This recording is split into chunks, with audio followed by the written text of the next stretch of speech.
en la audiencia repetitivo.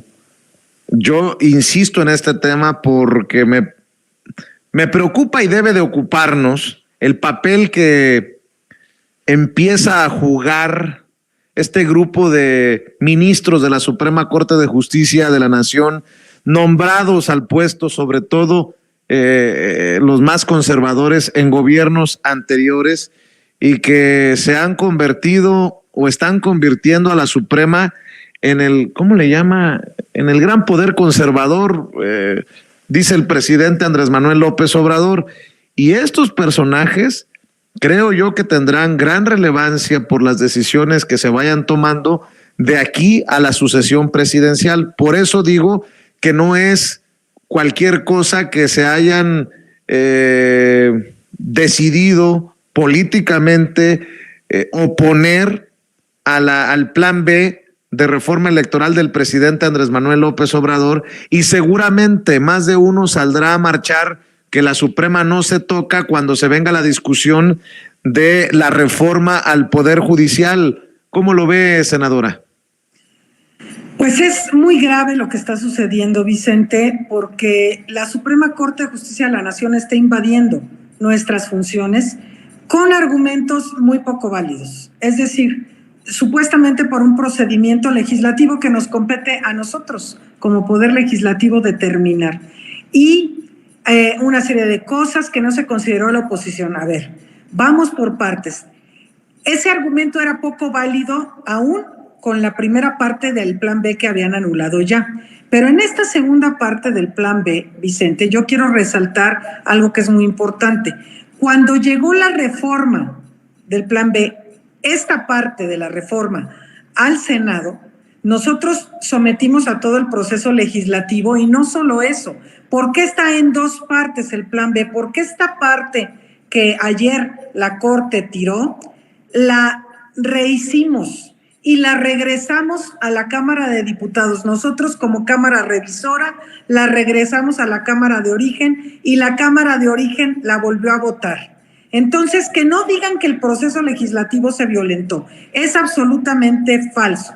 Es un tema 100% político, porque quieren por todos los medios detener el avance de Morena, ¿no? No van a poder, aún con las reglas que ellos hicieron, no van a poder, a pesar de que la reforma que el presidente planteó no quede, porque además la tumbaron en una fecha en que nosotros ya no podemos incidir para el próximo proceso legislativo, el proceso electoral, con una reforma que hagamos ahora, aunque hagamos un periodo extraordinario.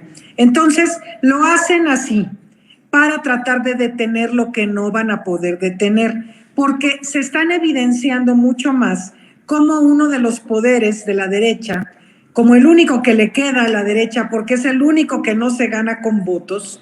Entonces, ellos pretenden con la oposición a ganar lo que no ganaron en las urnas, pues ganarlo así a base de acciones de inconstitucionalidad y tonterías de estas. Vemos además la debacle del Poder Judicial en otros sentidos, como ha estado evidenciando el presidente. Ahora empezaron a agarrar la señora, tu amiga esta, Vicente, la señora de los gritos, no, la señora de los montajes, se le lanzó a mi amigo el gobernador Cuitláhuac García a decirle bola de tonterías y de insultos, porque a la jueza, aquella de Veracruz, la metieron a la cárcel. Bueno, la señora es toda una fichita, y además la señora Telles, tu amistad, no sabe que el gobernador de Veracruz no es del Poder Judicial, y quien mete a la cárcel a la señora jueza fue el propio Poder Judicial, y que además anduvo falseando un amparo ahí raro.